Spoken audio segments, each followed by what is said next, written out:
Polres Lombok Barat menyebut telah mengamankan 4 tersangka baru dalam kasus kematian Brigadir Esko Fascarelli.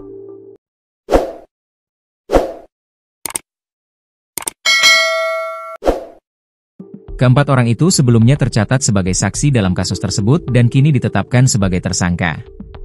4 tersangka baru yang hadir dalam jumpa pers di Mapolres Lombok Barat pada Kamis, 16 Oktober 2025, memiliki inisial S, P, D, dan N.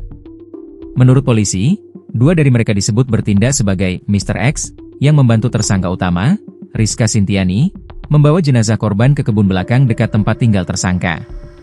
Ya, dari keempat tersangka ini ada 2 Mr. X yang membantu RS, Rizka Sintiani, membawa jasad korban ke kebun belakang, ucap Kasat Reskrim Polres Lombok Barat, AKP Lalu Eka Arya Mardiwinata.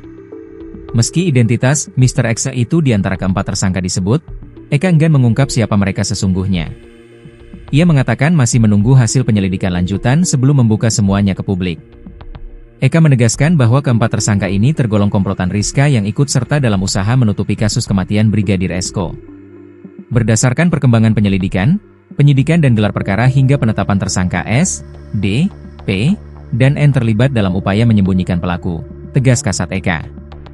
Ia menambahkan bahwa keempatnya turut serta dalam kejahatan dan sengaja membantu tersangka utama, serta berkontribusi dalam menyembunyikan orang yang sudah melakukan kejahatan.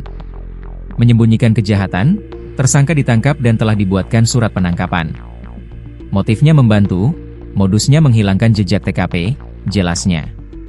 Kasus kematian Brigadir Esko Fascarelli yang merupakan personil kepolisian Polres Lombok Barat kini telah memasuki babak baru. Total ada 5 tersangka utama yang diduga menjadi dalam kematian sang brigadir, diantaranya Brigadir Rizka Sintiani istri korban dan 4 orang lainnya inisial S, D, P, dan N. Kelima tersangka tersebut telah diamankan Polres Lombok Barat beserta dengan sejumlah barang bukti. Meski demikian, barang bukti kuat penyebab meninggalnya Brigadir Esko belum bisa ditemukan hingga saat ini.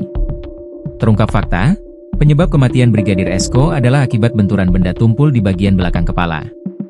Polisi juga masih mencari barang bukti berupa benda tumpul, yang hingga kini masih belum diketahui keberadaannya.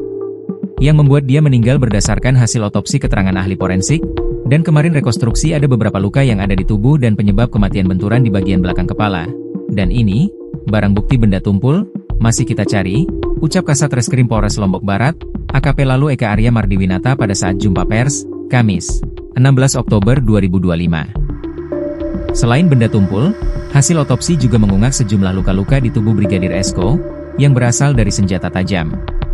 Senjata tajam yang diduga merupakan 1 buah gunting yang kini sudah diamankan dan dihadirkan pada saat jumpa pers. 1 sudah kami sita, sajam. Dan 1 lagi masih kita cari, katanya.